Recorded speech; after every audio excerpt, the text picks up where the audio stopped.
Hello दोस्तों, नमस्कार। Santoshi IAS में आप सभी का स्वागत है। ये रिवीजन का पार्ट नंबर 35 है। चलते हैं, हम कर लेते हैं क्या क्या क्वेश्चन आपके प्रीवियस ईयर में पूछे गए हैं। जो बच्चे नए होंगे उनको बता देना चाहता हूँ कि हमारा ये प्रीवियस ईयर के जितने भी क्वेश्चन हैं इनको पढ़ाया जाता है और इनका टेस्ट भी लिया जाता है। ठीक है, लास्ट में ये सब हम आपको पढ़ाएंगे। ठीक है, इसके बाद आपका यहाँ पर जो वही क्वेश्चन आए हुए होंगे उनका टेस्ट होगा। ठीक है, हमारा सिर्फ एक ही मकसद रहता है इस वीडियो को लाने का कि आपको प्रीवियस ईयर जुबान पर रटा होना चाहिए। ठीक है, जब अगर आपको जिस दिन प्रीवियस ईयर चाहे 10 साल का चाहे 15 साल का जबान पे जिस दिन रट जाएगा उस दिन जान लीजिए आपकी तैयारी अच्छी हो गई है। ठीक है, तो चलते हैं, हम देखते हैं। ये सिर्फ रिवीजन का वीडियो ही समझिएगा, ये कोई पढ़ाने वाले, डेली आपका रिवीजन चलता है प्रीवियस ईयर पेपर का। ठीक है, तो चलते हैं, देखते हैं कौन सा। जो लोग नए होंगे अच्छा लगेगा तो सब लाइक कर देंगे, सब्सक्राइब कर देंगे चैनल को। ठीक है, आगे बने रहने के लिए। अब देखिए, मांडा कहाँ पे साइट ये पड़ती है? ये जम्मू कश्मीर में पड़ती है। ठीक है, दैमाबाद कहाँ पे है? महाराष्ट्र में पड़ता है। ठीक है, और कालीबंगन साइट कहाँ पड़ती है? राजस्थान में पड़ती है। राखीगढ़ी साइट कहाँ पड़ती है? हरियाणा में। आलमगीरपुर मेरठ उत्तर प्रदेश में पड़ती है। तो ये आपको याद होना चाहिए। ठीक है, मांडा अभी शायद 2020 या 21 में पूछा था, कहाँ पे? जम्मू कश्मीर में। ठीक है, 2012 में भी ये पूछा है। अब देखिए, कुभार नदी को अब क्या बोला जाता है? काबुल। परशुड़वी को रावी बोला जाता है। सदा नीरा गंडक सतुद्री सतलज को बोला जाता था। ठीक है, तो सतुद्री सतलज को बोला जाता था। तो ये नदी भी थोड़ा सा आपको याद होना चाहिए। ठीक है, यहाँ पर एक ही पूछा गया था तो हमने सब लिख दिया थोड़ा सा। ठीक है, अब देखिए, भगवान बुद्ध के बारे में ये पूछा गया था कि सांख्य दर्शन की शिक्षा ग्रहण की किससे, मतलब भगवान बुद्ध ने सांख्य दर्शन की शिक्षा किससे ग्रहण की? तो अलार कलाम से ग्रहण की। इनके प्रथम गुरु माने जाते हैं अलार कलाम। 35 वर्ष की आयु में, ठीक है, वैशाख पूर्णिमा की रात बोधगया में, निरंजना नदी के तट पर बोधगया में, पीपल के वृक्ष के नीचे प्रथम उपदेश, ठीक है, मतलब इनको ज्ञान प्राप्त हुआ था। और प्रथम उपदेश कब दिए थे? सारनाथ में धर्मचक्र परिवर्तन। तो 35 वर्ष की आयु में वैशाख पूर्णिमा की रात में बोध गया, मतलब बोध मतलब बोध हो गया उनको। बोध मतलब कहते नहीं है क्या बोध हुआ है? ज्ञान का बोध हुआ है। तो बोध गया में पीपल के वृक्ष के नीचे निरंजना नदी के तट पर उनको ज्ञान प्राप्त हुआ। और प्रथम उपदेश सारनाथ में, जिसको धर्मचक्र परिवर्तन बोला गया। अब देखिए, अशोक के 13वें शिलालेख में 5 यवन राजाओं के नाम मिलते हैं जिनके राज्यों में उनके धर्म प्रचारक है। देखिए, तुरमय कहाँ का राजा था? ये पूछा गया था क्वेश्चन कि तुरमय कहाँ का राजा था। तो तुरमय मिस्र का राजा था। कहाँ का? मिस्र का राजा था। अंतयोग कहाँ का राजा था? सीरियाई नरेश का राजा था। अंतिक कहाँ था? मेसिडोनिया का राजा था। ठीक है, तो ये हो सकता है तुरमय पूछा गया था, अब की अंतयोग पूछ लिया जाए तो सीरिया का, और अंतकिन ये मेसिडोनिया का राजा था। पुंडीवर्धन के बारे में देखिए, जब हिस्ट्री में कोई भी क्वेश्चन पेपर सबसे टफेस्ट माना जाता है, जो पीसीएस का पेपर लेता है सबसे टफेस्ट हिस्ट्री के क्वेश्चन देते हैं, कि वो कहाँ कहाँ से दे देते हैं, जो आप पढ़ते हैं वो नहीं आता। ठीक है, लेकिन आप अगर प्रीवियस ईयर थोड़ा सा फॉलो कर लेंगे तो कई क्वेश्चन आप ऐसे ही कर सकते हैं। पुंडवर्धन, पुंडवर्धन का उल्लेख गुप्तकालीन अभिलेखों में हुआ है। इन अभिलेखों से ज्ञात होता है कि लगभग समग्र उत्तर बंगाल, ये इसमें यही पूछा गया था कि ये पुंडवर्धन कहाँ पर शासन कर रहे थे? तो ये उत्तर बंगाल में ही शासन कर रहे थे। बंगाल या पुंडवर्धन भुक्ति में सम्मिलित था। ठीक है, पुंड वो एक पुंड देश था, तो वो पुंडवर्धन भुक्ति में सम्मिलित था। 443 से 543 में गुप्त साम्राज्य का अंग था। या यहाँ का शासक उपरिक महाराज की उपाधि थी। यहाँ के शासक जो थे उपरिक का महाराज का वो उपाधि धारण करते थे। ये याद रखिएगा, सिर्फ इतना याद रखिए कि यह उत्तर बंगाल से ही यहाँ पर इनका राज्य चलता था। ठीक है, अब देखिए, बुक और लेखक। बुक लेखक कौन है? जैसे नागानंद, नागानंद रत्नावली प्रियदर्शिका, ये हर्ष की बुक है। कौन सी? नागानंद रत्नावली प्रियदर्शिका हर्ष की बुक है। मालविका अग्निमित्रम ये कालिदास की बुक है। मुद्रा राक्षस ये विशाख दत्त की। कैसे याद करेंगे, देखिए राक्षस और यहाँ लिखा गया है दत्त, तो दैत्य और राक्षस तो एक ही होते हैं, तो ऐसे ही याद कर लीजिए मुद्रा राक्षस विशाख दत्त। बुद्ध चरित्र सूतलांकर सौदरानंद ये अश्वघोष की है। कर्पूर मंजरी ये राजशेखर की है। तो ठीक है, कर्पूर मंजरी ये राजशेखर की बुक है। अब देखिए यहाँ पर कुलोतुंग फर्स्ट चोल राजा था जिसने श्रीलंका को पूर्ण स्वतंत्रता दी और सिंघल राजकुमार के साथ अपनी पुत्री का विवाह कर दिया। कौन, कुलोतुंग फर्स्ट। ये पपौत्र था, किसका पपौत्र था, ये राजेंद्र प्रथम, महान शासक राजेंद्र प्रथम का कुलोतुंग फर्स्ट ये पपौत्र था। ठीक है, अब देखिए थोड़ा सा ये संगम काल में ये पूछ लिया जाता है कि कौन सा बंदरगाह पूर्वी तट पे था, कौन सा बंदरगाह पश्चिमी तट पे था। तो जैसे नौरा, तोंडी, मुसरी और नेलिसिंडा, ठीक है नेलिसिडा, तो ये सब पश्चिमी तट पे थे। अभी अब क्वेश्चन आप देखेंगे तो कहेंगे हाँ सर सही करें, ऐसा क्वेश्चन पूछा गया है। तो ऐसे क्वेश्चन थोड़ा टफ मान लिए जाते हैं। पुहार, कोरैके ये सब पूर्वी तट पे थे, तो ये दो आपका पूर्वी तट याद करिए। नौरा, तोंडी, मुसरी, नेरसिंडा ये पश्चिमी तट के बंदरगाह थे। ठीक है, ये संगम काल के बंदरगाह बता रहा हूँ, जो उस समय संगम काल के प्रसिद्ध बंदरगाह थे। अब देखिए विश्व की जनसंख्या का 17.5% भारत में रहता है, मतलब 100% अगर पूरे वर्ल्ड में रहता है तो उसमें 17 लोग हमारे यहाँ रहते हैं। ठीक है, भारत विश्व का प्रथम देश है जिसने 1952 में जनसंख्या नियंत्रण कार्यक्रम आधिकारिक रूप से प्रारंभ किया। ये भी डायरेक्ट ही क्वेश्चन आया है कि भारत वह कौन सा देश है जिसने जनसंख्या नियंत्रण कार्यक्रम आधिकारिक रूप से प्रारंभ किया, तो वो कौन है, भारत है। इसका उल्लेख पे अब देखिए ये आपका ये बंदरगाह है, ये दो सब, इनका उल्लेख पेरिप्लस ऑफ इलेथियन सी पुस्तक में मिलता है। अब ये पूछेंगे पेरिप्लस इलेथियन किसकी पुस्तक है, ये अभी पता नहीं चल पाया किसकी पुस्तक है, लेकिन एक नाविक की पुस्तक थी। ठीक है, किसकी, एक नाविक मतलब जो नाव चलाते थे उनकी पुस्तक थी पेरिप्लस ऑफ इलेथियन सी, बहुत बेस्ट पुस्तक थी। ठीक है, उस समय के बारे में इससे जानकारी काफ़ी मिलती है। महाभारत के तेलुगु अनुवाद का कार्य नयन ने प्रारंभ किया और 13वीं शताब्दी में टिक्कन और 14वीं शताब्दी में एरनन ने पूरा किया। तो महाभारत का तेलुगु, तो अब इन्हीं तीनों को मिला के कवित्रय के नाम से बोला, मतलब कवि तीनों कवि थे ना, तो कवित्रय किनको, नन्नत्र, टिक्कन और एरन को कवित्रय बोला जाता है था। ठीक है, अब देखिए ऐसे डेली आप पढ़ते रहेंगे तो आपके दिमाग में रहता रहेगा। ठीक है, ये नहीं कि जैसे यहाँ पर कहीं आप दक्षिण भारत के पढ़ लिए, फिर आप पढ़ लिए महाजनपद के बौद्ध धर्म के, तो ऐसे आपका क्या होता है 10-15 मिनट इस वीडियो को 2K ही स्पीड में देख लिया करिए।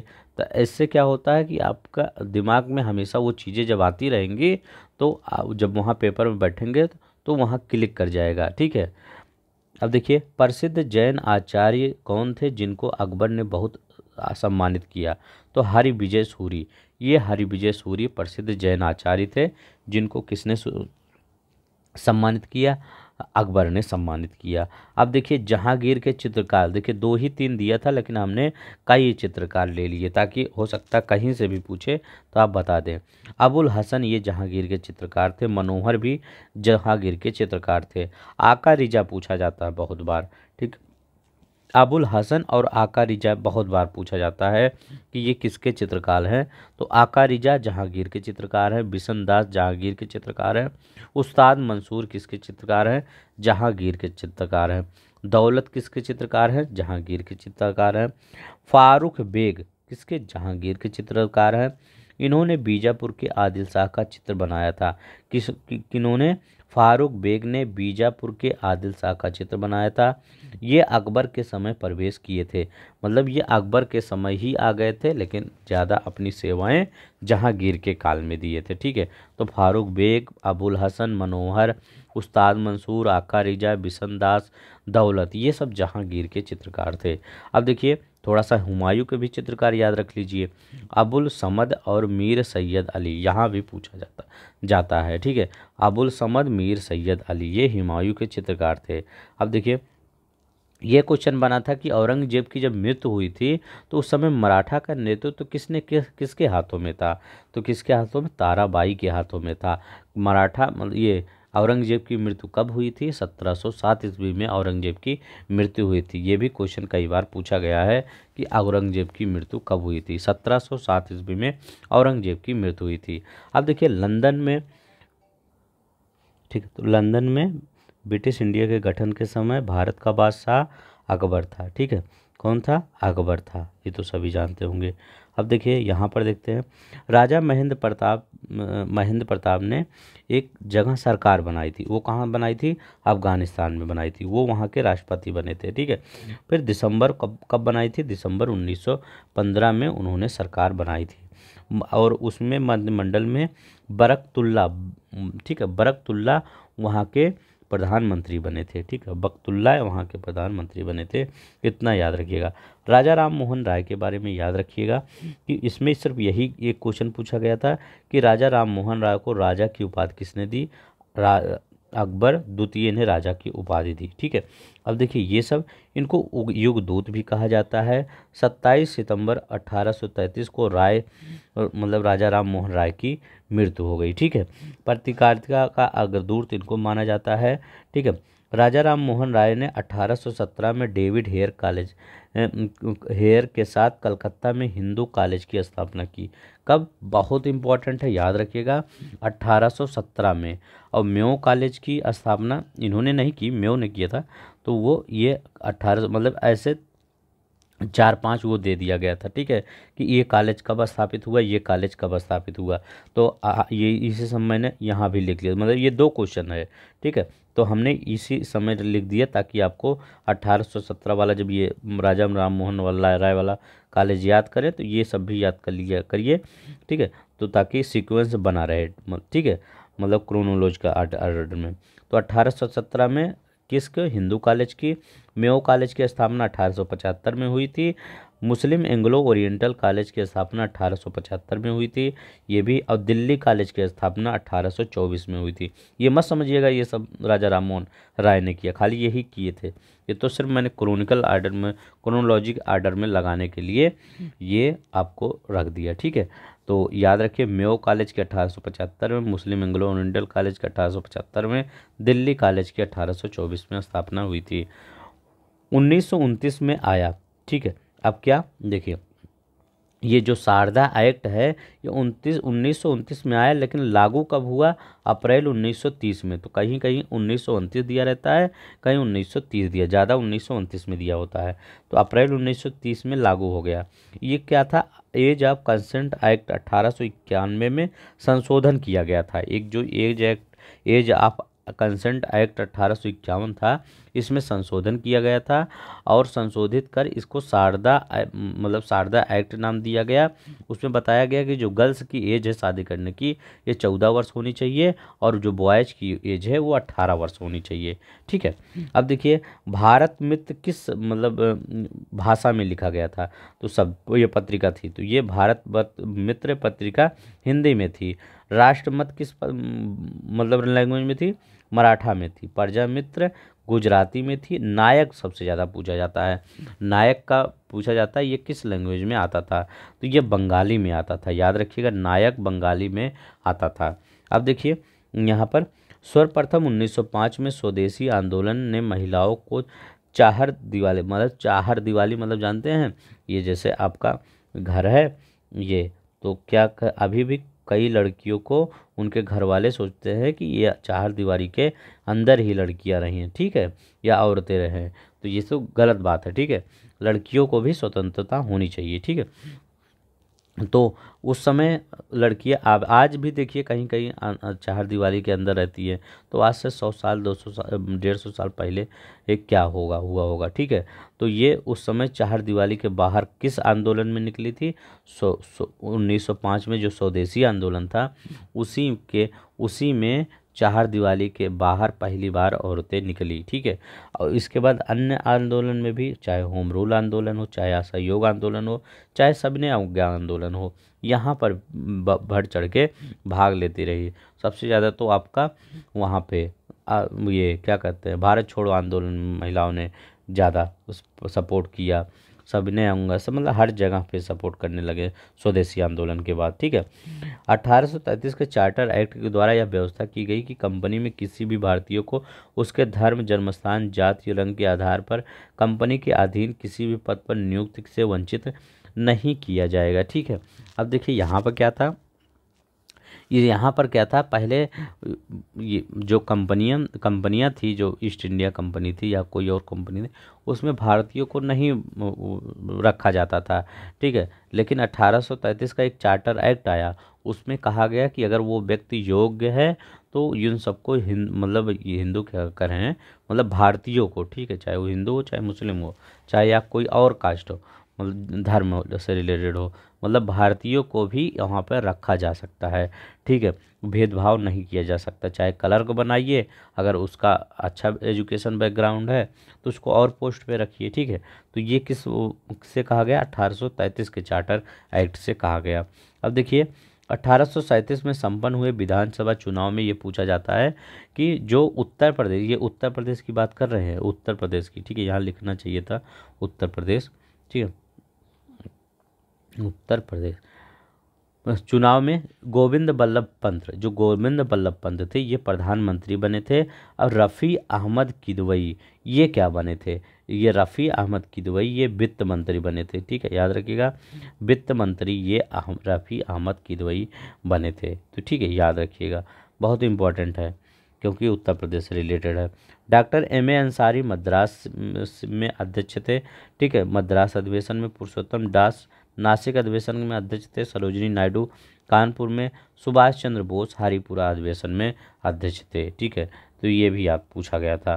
केंद्र शासित प्रदेश जिसका घनत्व तो सबसे कम है तो अंडमान निकोबार 46 घनत्व है, लेकिन सबसे ज़्यादा घनत्व वाले देखा जाए तो दिल्ली, देखिए दिल्ली कितना है, 11,320 लोग हैं। ठीक है, 1 वर्ग किलोमीटर 11,320, मतलब ठूसे पड़े हैं वहाँ पे। चंडीगढ़ में 9,000 लगभग हैं, पुडुचेरी में 2,500, दमन दीव में 2,100, ठीक है, लक्षद्वीप में यहाँ भी 2,100। ठीक है, तो ऐसे ये आपका जनसंख्या घनत्व है। अब देखिए यहाँ पर नदी है। ठीक है, यहाँ पर कह रहा है, ये देखिए ये आपका कौन सा है, विंध्याचल पर्वत, ये जो आपको दिख रहा होगा ये आपका विंध्याचल पर्वत है। तो विंध्याचल पर्वत ये, और यहाँ पर कौन सा पर्वत है, सतपुड़ा पर्वत है। इन्हीं दोनों के बीच में आपका कौन सा नदी बहती है, नर्मदा नदी बहती है। ठीक है, नर्मदा नदी 1342 किलोमीटर होकर बहती है। तो यहाँ कहाँ से निकलती है, अमरकंटक से निकलती है, अमरकंटक से बहते हुए खंभात की खाड़ी में जाके गिरती है। ये सब रिफ्ट वैली में बहती है नदियाँ, चाहे नर्मदा हो चाहे ताप्ती हो, ये सब रिफ्ट वैली में बहती है, और वो सब ढालान का अनुसरण करते हैं। जैसे आप कह सकते हैं गोदावरी, कृष्णा, कावेरी, ये सब ढालान का अनुसरण करते हैं। अब देखिए, अब यहाँ पर एक जो ये पहाड़ दिख रहा है, ये देखिए जिसे हमने बनाया है ऐसे, ये यहाँ पर अरावली पर्वत है। अरावली पर्वत जो साबरमती नदी है ये अरावली पर्वत से निकलती है। ठीक है, और ये आपसे अगर कोई पूछे माही नदी कहाँ से निकलती है, तो ये भी विंध्याचल पर्वत से ही निकलती है। माही नदी 535 किलोमीटर है, खंभात की खाड़ी में भी जाके वो ये गिर जाती है। ठीक है, अब देखिए साबरमती नदी खंभात की कहाँ से निकलती है, अरावली पर्वत से निकलती है। और ये नर्मदा नदी अमरकंटक से निकलती है। किन दोनों पहाड़ों के बीच में, विंध्याचल उत्तर में, दक्षिण में सतपुड़ा के बीच में 1312 किलोमीटर बहती हुई एस्चुरी बनाती है ये सब। अब देखिए लोनार, लोनार कहाँ पे है, झील महाराष्ट्र में। नक्की झील कहाँ है, राजस्थान में। कोलेरू झील कहाँ है, आंध्र प्रदेश में है। और पुलिकट झील है, आंध्र प्रदेश और तमिलनाडु दोनों जगह पड़ता है। तो पुलिकट आंध्र प्रदेश और तमिलनाडु दोनों जगह, कोलेरू आंध्र प्रदेश में, नक्की राजस्थान में, लोनार महाराष्ट्र में। ये जितने भी वर्ड दिए हैं, एक एक वर्ड आपके पेपर में आया हुआ है। ठीक है, नक्की देखिए, जैसे नक्की पूछ लिया, नक्की झील कहाँ है तो कंफ्यूज हो जाएंगे। ठीक है, लोनार तो पता ही होगा, कोलोरू पता होगा, पुलकट, तो नक्की कहाँ है, राजस्थान में है। देखिए जैविक मरुस्थल नदी कौन कहलाती है, तो दामोदर नदी जैविक मरुस्थल नदी कहलाती है। दामोदर नदी निकलती कहाँ है, छोटा नागपुर पठार से निकलती है और जाके हुगली नदी में यह मिल जाती है। तो जैसे यही नहीं याद करिए जैविक मरुस्थल दामोदर, ये निकलती कहाँ है, मिलती कहाँ है, ये सब भी याद किया करिए। अब देखिए दक्षिण भारत की सबसे ऊंची चोटी अनाई मुड़ी है, जिसकी ऊंचाई कितनी है? 2696 मीटर है। अनाई मलाई की पहाड़ी पर तीन पहाड़ियों पर घिर का केंद्र बिंदु है। ठीक है, अब देखिए कौन कौन सा। अनामलाई, उत्तर में अनामलाई है, दक्षिण में कार्डमम पहाड़ी है, और ये पूरब में पालनी पहाड़ी है। फिर ये आपका यहाँ तो तीन तरफ से घिरा हुआ है। कौन? उत्तर में अनामलाई है, ये पूरब में पालनी है, दक्षिण में कार्डमम पहाड़ी है, फिर आपका आ जाता है अनाई मुड़ी पहाड़ी। अब देखिए खरीफ की फसल कौन सी होती है? कपास, मूंगफली, मक्का। ये याद रखिएगा, खरीफ की फसल बहुत बार पूछा गया है। कपास, क्योंकि यही नहीं याद होगा। ठीक है, हम धान नहीं लिखे हैं क्योंकि धान तो सबको पता है खरीफ की फसल है। ठीक है, खरीफ की फसल कौन है? कपास, मूंगफली, मक्का, ये खरीफ की फसल है। जायद की फसल कौन सा है? ये राई, मक्का, ज्वार, जूट, मड़ुआ, ये सब। मड़ुआ पतन क्या है लिखा है। जायद की ये फसल है, जिसे ये खीरा, तरबूजा, ये सब आपका जायद की फसल आती हैं। तंबाकू की खेती आंध्र प्रदेश में की जाती है बड़े स्तर पर। प्रेजेंट टाइम में डाटा के हिसाब से गुजरात शायद नंबर 1 पे है तंबाकू खेती में, लेकिन सबसे बड़े पैमाने पर आंध्र प्रदेश में तंबाकू की खेती की जाती है। फुलानी जनजाति पश्चिम अफ्रीका में पाई जाती है। बंतू जनजाति पूर्वी, मध्य एवं दक्षिण अफ्रीका में पाई जाती है। मसाई जनजाति पूर्वी अफ्रीका, टंगानिका और केन्या और पूर्वी युगांडा में पाई जाती है। नूबा जनजाति याद रखिएगा, ये सूडान में पाया जाता है। ठीक है, नूबा जनजाति सूडान में पाई जाती है। अब यहाँ देखिए परियोजना है, नदी है, लाभान्वित होने वाले राज्य। भाखड़ा नंगल बांध परियोजना सतलज नदी पर। ये तो सब याद ना करिए, इसको याद ही होगा। ये याद रखिए कि यह इससे कौन से राज्य लाभान्वित होती हैं। तो पंजाब, हरियाणा, हिमाचल प्रदेश, राजस्थान राज्य इससे लाभान्वित होते हैं। हीराकुंड बांध परियोजना महानदी पर है, उड़ीसा इससे लाभान्वित होता है। नागार्जुन सागर परियोजना कृष्णा नदी पर है, आंध्र प्रदेश और तेलंगाना इससे लाभान्वित होने वाले राज्य हैं। सरदार सरोवर परियोजना नर्मदा नदी पर है, एमपी, महाराष्ट्र, राजस्थान, गुजरात, ठीक है, इससे लाभान्वित होने वाले राज्य हैं। सरदार सरोवर परियोजना नर्मदा नदी पर है। ठीक है,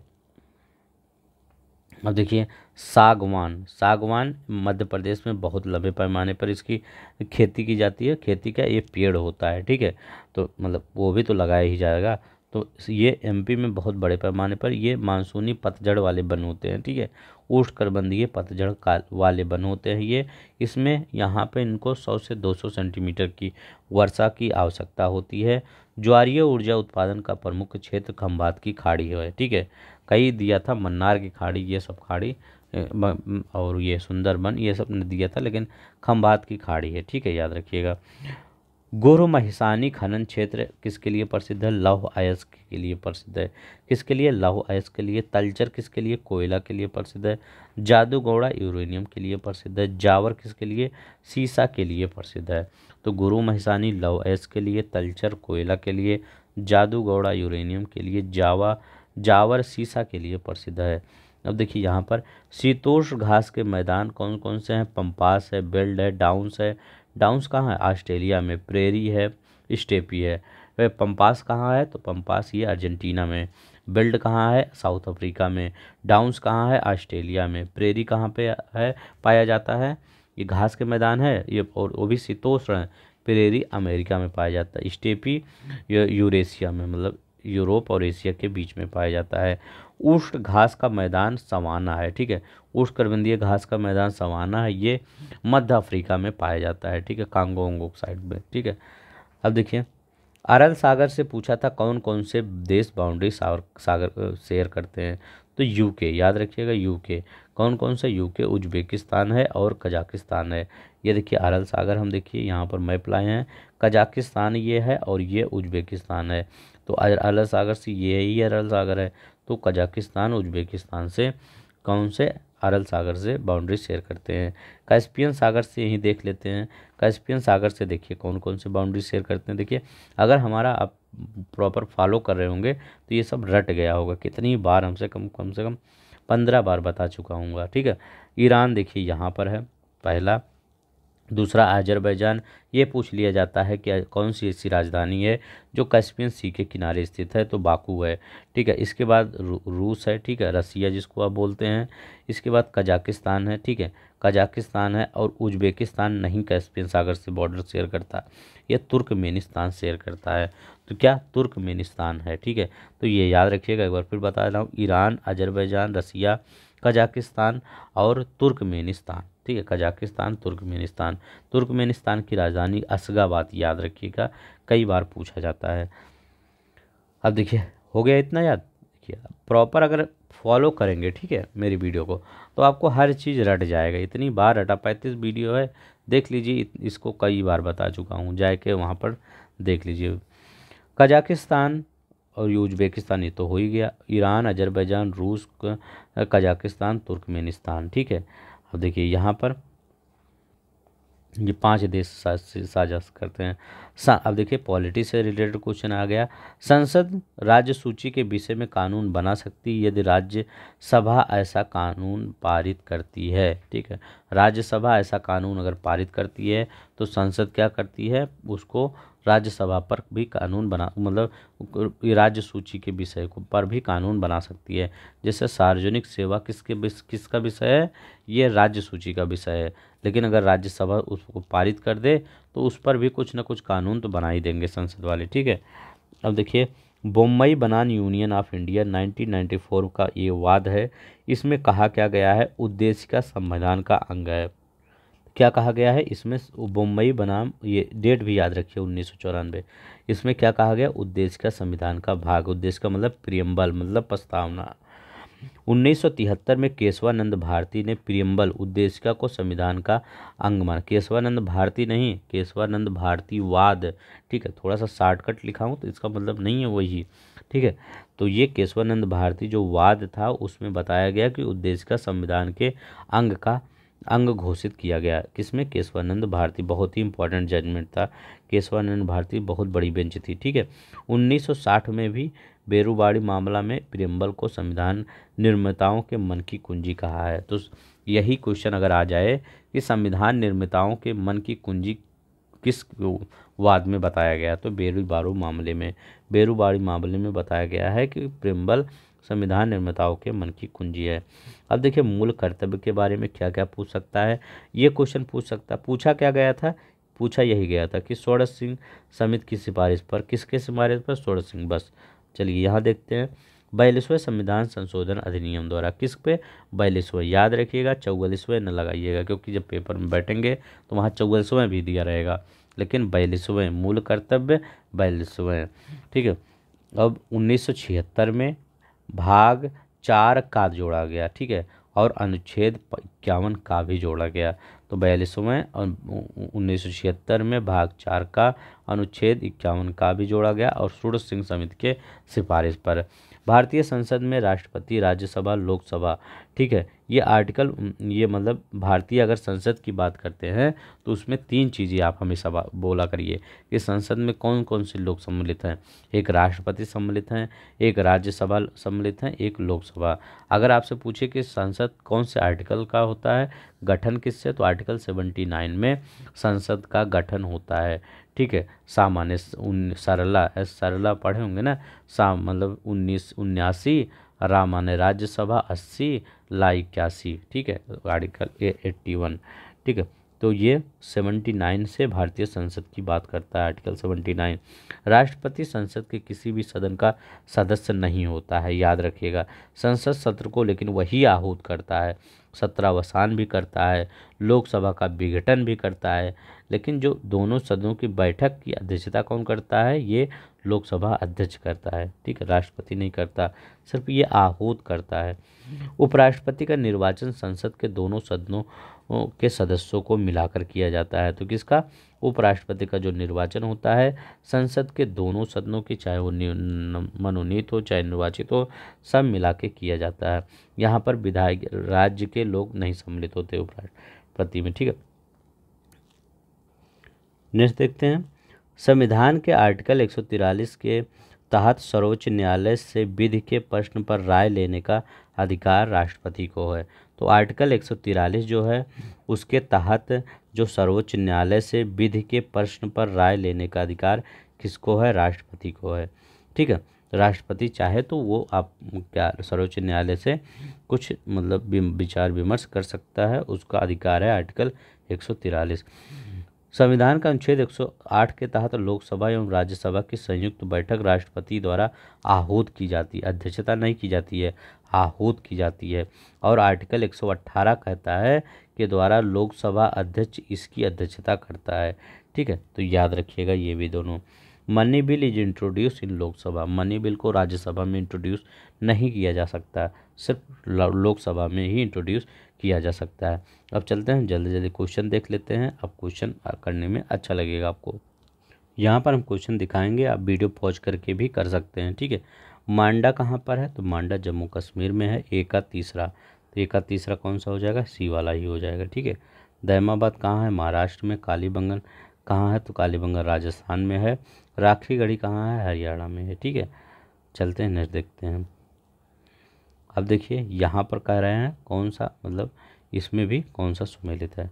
कुभा को क्या कहा जाता है? तो कुभा क्या? काबुल है। ठीक है, कुभा। परशुड़बी को राबुई, तो बी का तीसरा, तो बी का तीसरा सिर्फ एक ही में है, तो इसमें बी हो जाएगा। ठीक है, सब कर लीजिएगा। अब यहाँ पर देखिए कौन सा बौद्ध पवित्र स्थल निरंजना नदी पर स्थित है? तो कौन जो निरंजना नदी पर स्थित है ये बताना है। तो बोध गया, यहीं पर ज्ञान प्राप्त हुआ था, निरंजना नदी पर स्थित है। ठीक है, एक अब चलिए देखते हैं। अशोक का समकालीन तुर्मे कहाँ का राजा था? अशोक का समकालीन तुर्मे कहाँ का राजा था ये आपको बताना है। तो ये तुर्मे कहाँ का राजा था? तो ये मिस्र का राजा था। ठीक है, मिस्र का राजा था। पुंडवर्धन भुक्ति अवस्थित है, कहाँ पर अवस्थित है? तो कहाँ पर अवस्थित है? पश्चिम बंगाल, उत्तर बंगाल, वो नॉर्थ बंगाल में है। कौन सुमेलित नहीं है? देखिए कौन सुमेलित नहीं है? कर्पूर मंजरी। तो कर्पूर मंजरी इसमें क्या है? तो कर्पूर मंजरी राजशेखर से याद किए हैं ना। तो हर्ष कहाँ लिखे हैं? हर्ष, ये हर्ष कहाँ है? राजशेखर, राजशेखर। और आपका सब कुछ सुमेलित है। मालवीय, काली अग्निदास, राक्षस, मुद्रा राक्षस, विशाख दत्त, सौदरानंद, अश्वघोष। ठीक है, और हर्ष का कौन कौन सा था? नागानंद, रत्नावली, प्रियदर्शिका। ठीक है, चलते हैं नेक्स्ट देखते हैं। वह चोल राजा कौन था जिसने श्रीलंका को पूर्ण स्वतंत्रता दी और सिंहल राजकुमार के साथ अपनी पुत्री का विवाह कर दिया? तो कुलोतुंग फर्स्ट। मैं सोचता हूँ क्वेश्चन भी देखिए, इसके बाद थ्योरी भी देखिए, आपको पूरा रट ही जाएगा। कौन सा संगम पश्चिमी तट पर स्थित है? देखिए वही क्वेश्चन हमने कह रहा था कि वो ये क्वेश्चन पूछा जाता है। तो पश्चिमी तट पर कौन कौन से स्थित है? तो पश्चिमी तट पर कौन सा है? तोंडी है और मुसिरिरी है। तो ये दोनों आपके पश्चिमी तट के बंदरगाह, मतलब इस साइड के बंदरगाह हैं। महाभारत में तेलुगु अनुवादों के लिए विख्यात हैं। तो कौन तेलुगु अनुवादों के लिए महाभारत का तेलुगु अनुवाद के लिए कौन विख्यात थे ये बताना है।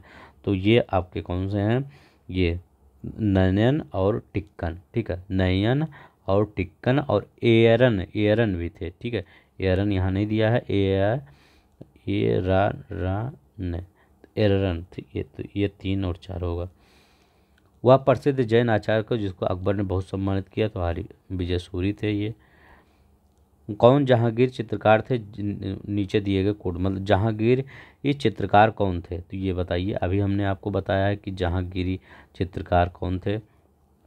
तो अबुल हसन आका राजा, हम कहे नहीं थे यही दोनों सबसे ज़्यादा पूछा जाता है। अबुल हसन आका राजा ये आपके कहाँ थे? जहांगीरी चित्रकार थे। तो दूसरा और तीसरा। अबुल समद कहाँ के थे? वो वहाँ के थे, ये हुमायूं वाले दरबार के। औरंगजेब की मृत्यु के समय मराठा का नेतृत्व किसके हाथों में था? ताराबाई के हाथों में था। इसके बाद देखते हैं लंदन में ब्रिटिश इंडियन कंपनी के गठन के समय निम्न में कौन बादशाह था? तो अकबर था। प्रथम महायुद्ध के दौरान भारत की अंतिम सरकार बनी थी, उसके प्रेसिडेंट राजा कौन थे? राष्ट्रपति कौन थे? तो वो कौन, मतलब कौन? महेंद्र प्रताप थे। कहाँ बनी थी? अफगानिस्तान में बनी थी। राजा राम मोहन राय को राजा की उपाधि कौन दी है? अकबर देती है। बच्चों वाला क्वेश्चन है। निम्नलिखित में कॉलेज की प्रथम स्थापना किसकी हुई? किस कॉलेज की कह रहे हैं कि उसकी प्रथम स्थापना मतलब पहली स्थापना हुई थी? तो ये किसकी? 1817 में इसकी स्थापना हुई थी। दिल्ली कॉलेज की स्थापना कब हुई थी? 1824 में। मेयो कॉलेज की स्थापना कब हुई थी? 1875 में। ये भी 1875 में मुस्लिम एंग्लो ओरिएंटल कॉलेज की। ठीक है, अंतर्गत लड़कियों को विवाह की आयु न्यूनतम घोषणा किसने किया? शारदा एक्ट, ठीक है, शारदा अधिनियम के द्वारा। तो 14-18, ठीक है, 14 और 18। अब यहाँ पर देखिए नायक किसका था? बंगाली। तो नायक का बंगाली याद कर लीजिए, सब कुछ सही हो जाएगा। देखिए यहाँ भी है, यहाँ भी है, तो ये भी गलत, ये भी गलत। प्रजा मित्र, बताइए प्रजा मित्र किसका? गुजराती का था। तो गुजराती, सी का दूसरा, ये सी वाला हो जाएगा, ठीक है। देखिए राष्ट्रमत मराठा था, भारत मित्र हिंदी में था, ठीक है, हिंदी में था। यहाँ पर देखिए किन आंदोलनों में महिलाओं ने चार दीवारी के बाहर निकला था? तो सभी आंदोलन में महिलाओं ने भारत निकला था। पहले स्वदेशी से शुरुआत की है, इसके बाद सब आंदोलन में महिलाओं ने बढ़ चढ़कर भाग लिया। किस अधिनियम ने भारतवासियों को अपने देश के प्रशासन में कुछ हिस्सा लेना संभव बनाया गया? तो कौन सा? देखिए कितना सिंपल क्वेश्चन है, प्रीवियस ईयर में आया है, कितना कर देंगे। तो 1833 हमने बताया है। 1837 के चुनाव में यूपी में गठित मंत्रिमंडल में किसको वित्त विभाग सौंपा गया था? तो वित्त विभाग अहमद किदवई को सौंपा गया था। प्रधानमंत्री कौन थे? पहले प्रधानमंत्री होते थे, ठीक है, और स्टेट में भी तो गोविंद वल्लभ पंत। अब बताइए यहाँ पर अधिवेशन की अध्यक्षता किसने की थी? तो ये किसने की थी? सुभाष चंद्र बोस, हरिपुरा। तो डी का पहला सिर्फ एक ही में है, ठीक है। आपका कितना सिंपल ऐसे क्वेश्चन आ गया तो आप कर देंगे और सब मिला लीजिएगा, ठीक है। इन पश्चिम वाहिनी नदियों में कौन दो पर्वत श्रेणियों के बीच बहती है? तो नर्मदा नदी जो है ये दो पर्वत श्रेणियों के बीच बहती है। अब बताइए नक्की कहाँ है? नक्की कौन सा सही सुमेलित है? तो लोनार आपका महाराष्ट्र में है, ठीक है, नक्की राजस्थान में है, ठीक है। कोलेरू कहाँ पर है? आंध्र प्रदेश में, तो सही है। पुलिकट ये आंध्र प्रदेश एंड तमिलनाडु में है, ठीक है, ये याद रखिएगा। अब देखिए अपने जैविक प्रदूषणों के कारण कौन सी नदी जैविक मरुस्थल कहलाती है? तो दामोदर नदी पहले कहलाती थी, अब तो सही हो गई। निम्नलिखित में से कौन सी दक्षिण भारत की सबसे ऊंची चोटी है? तो दक्षिण भारत की सबसे ऊंची चोटी अनाईमुड़ी है। खरीफ की फसल नहीं है, तो खरीफ की फसल कौन सा नहीं है? ये सरसों, ये रबी की फसल होता है। भारत के निम्न से किसमें तंबाकू की कृषि बृहद स्तर पर की जा क्षेत्र 2010 के अनुसार? तो उस समय, अभी प्रेजेंट टाइम में गुजरात है, ठीक है। तो अगर उस समय देखा जाए तो आंध्र प्रदेश था, लेकिन अभी प्रेजेंट टाइम में सबसे ज़्यादा उत्पादन तंबाकू का गुजरात में होता है, ठीक है। कौन सही सुमेलित नहीं है? कह रहे हैं नांगल बांध सतलुज नदी पर, तो सही है। सरदार सरोवर नर्मदा नदी पर। नागार्जुन सागर बांध है कृष्णा नदी पर, ठीक है, कृष्णा नदी पर, याद रखिए। हीराकुंड महानदी, ठीक है, तो यही वाला गलत था। यहाँ पर भारत के किन राज्यों में किसमें सागवन के? तो मध्य प्रदेश में सबसे ज़्यादा सागवन। अब देखिए यहाँ पर करें जावर, जावर कहाँ से किसके लिए फेमस? डी का पहला, सीसा के लिए फेमस है जावर। जादूगौड़ा, जादू यूरेनियम जादू ही एक मटेरियल है, ठीक है, थोड़ा सा लगा दीजिए पूरा जिंदगी क्या लाइट नहीं कटेगी। तो जादूगौड़ा क्या? जादू ही है, यूरेनियम। सी का दूसरा, तो सी का दूसरा कहीं है तो एक ही जगह है, ये लगा लीजिएगा। फिर कौन शीतोष्ण घास का मैदान नहीं है? तो सवाना आपका शीतोष्ण घास का मैदान नहीं है। कौन सा सही सुमेलित नहीं है? इसमें बता रहे हैं कौन सा सही सुमेलित नहीं है। तो कौन सा सही सुमेलित नहीं है बताइए? ये आपका बंतू आपका कहाँ पाया जाता है? पूर्वी और मध्य अफ्रीका में पाया जाता है, ठीक है। जो मध्य एरिया अफ्रीका, कांगो हुआ, चाड हुआ यहाँ पर, और ये युगांडा हुआ, यहाँ पर बंतू पाए जाते हैं, ठीक है, पूर्वी और मध्य अफ्रीका में, ठीक है। ये आपका और सब सही है। नूबा सूडान याद रखिएगा। किस केंद्र शासित प्रदेश में आबादी का सबसे कम है? आबादी घनत्व सबसे कम है, तो अंडमान निकोबार में आबादी सबसे कम है। संसद की राज्य सूची के विषय में कानून कौन बना सकता है? कानून बना सकती है कौन? यदि राज्यसभा ऐसा संकल्प पारित करे, ठीक है, तब संसद बनाएगी। किसके संतुष्ट में भारतीय संविधान में मूल कर्तव्य शामिल किया गया? तो ये कौन है? स्वर्ण सिंह समिति की सिफारिश पर। बस आज के लिए बस इतना ही। अगर आपको पसंद आया होगा तो प्लीज़ लाइक कर दीजिएगा, शेयर कर दीजिएगा अपने दोस्तों में, सब्सक्राइब कर दीजिएगा। धन्यवाद, नमस्कार, जय हिंद, जय भारत।